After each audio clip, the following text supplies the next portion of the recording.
Chers collègues, bonjour. Premièrement, je veux remercier Madame Yasmine Mouajid de nous donner l'opportunité de présenter devant vous. Dans notre exposé, on va traiter le devis de recherche descriptif qui est préparé par moi-même, Kausar Safiddin, Arif Hajar, Sadiq Hajar, Khayi Jilali, Muttaqi Mohamed et aussi El Ghazi Haytham, qui est demandé par notre enseignante, Madame Yasmine Mourajid. C'est un plan qui se compose de 5 parties.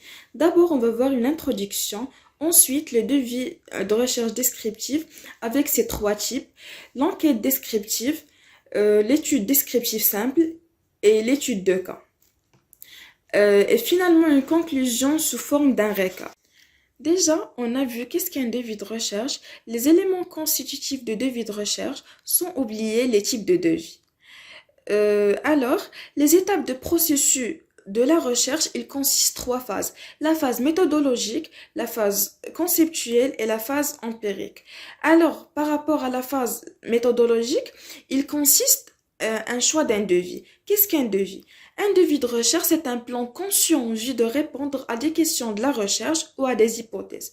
On peut dire aussi qu'il guide le chercheur pour la planification de sa recherche. Alors, par rapport à les éléments constitutifs de ce devis de recherche, on a 7 éléments.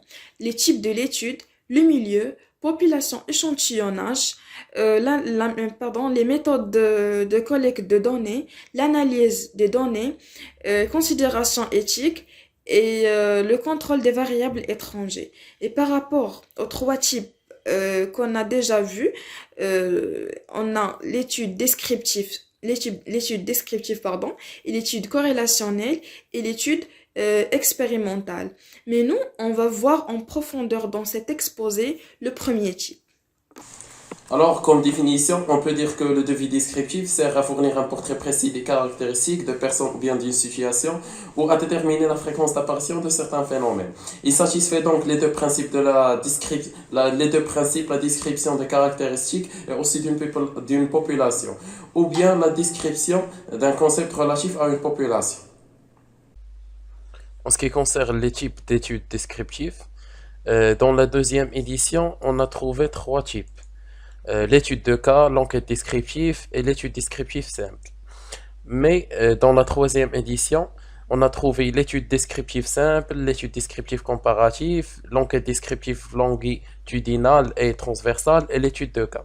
Mais malheureusement, on n'a pas trouvé assez d'informations. C'est pour cela qu'on va vous informer seulement sur la deuxième édition.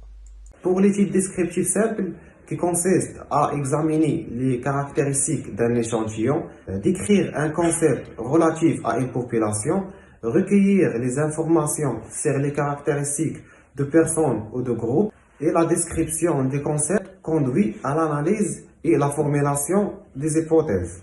Aussi, le devis précise un phénomène en particulier et les concepts ou les variables. Il propose des définitions conceptuelles et opérationnelles des concepts et les décrit.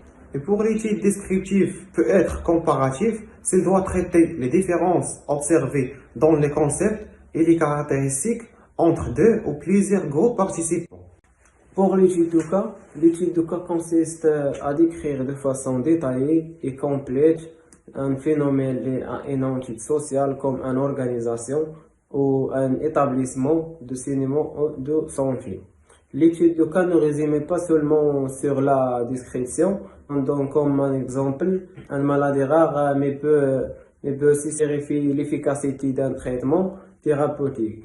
L'étude de cas sert à accroître la connaissance et élaborer des hypothèses et aussi étudier les changements susceptibles de se produire dans le temps. On peut dire que l'étude de cas, caractérisée par sa souplesse avec laquelle on peut accumuler des données sur cas particuliers pour différer, doivent être juste par la répétition en rencontre avec eux les participants. On peut utiliser en entrevue et des questionnaires, l'observation des documents, etc. Bonjour à tous, maintenant on va voir l'enquête descriptive. C'est une investigation dont l'objectif est de dégager les caractéristiques d'une population. Alors, pour les buts de l'enquête sont quatre à savoir. Premièrement, recueillir l'information factuelle d'un phénomène existant. Deuxièmement, décrire des problèmes. Troisièmement, d'apprécier des pratiques courantes. Et quatrièmement, faire des comparaisons et des évaluations. Si la même information est accueillie auprès d'un échantillon représentatif de plusieurs groupes, elle est comparative.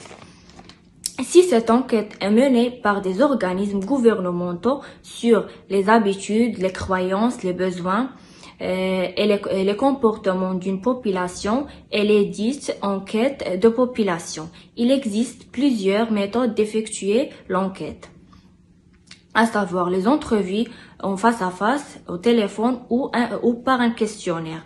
Même que l'enquête peut être de nature transversale et longitudinale. On parle de la méthode longitudinale si les données sont accueillies à une période de temps afin d'observer des changements.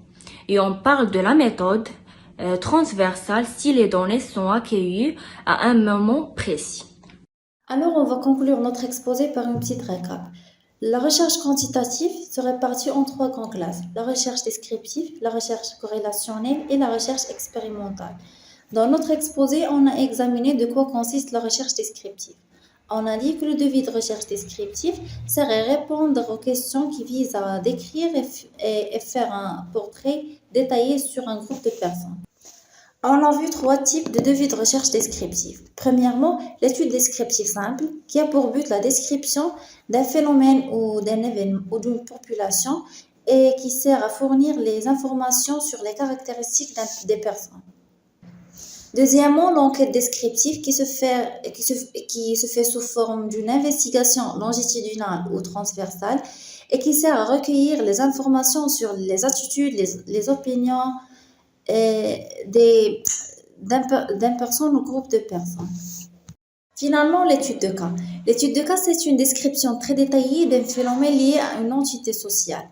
L'étude de cas ne s'impose pas seulement sur la description, mais aussi sur les changements susceptibles de se produire dans le temps chez cette personne ou groupe de personnes, et qui est caractérisée aussi par sa souplesse avec laquelle les données s'accumulent dans un cas particulier. Et merci pour votre attention.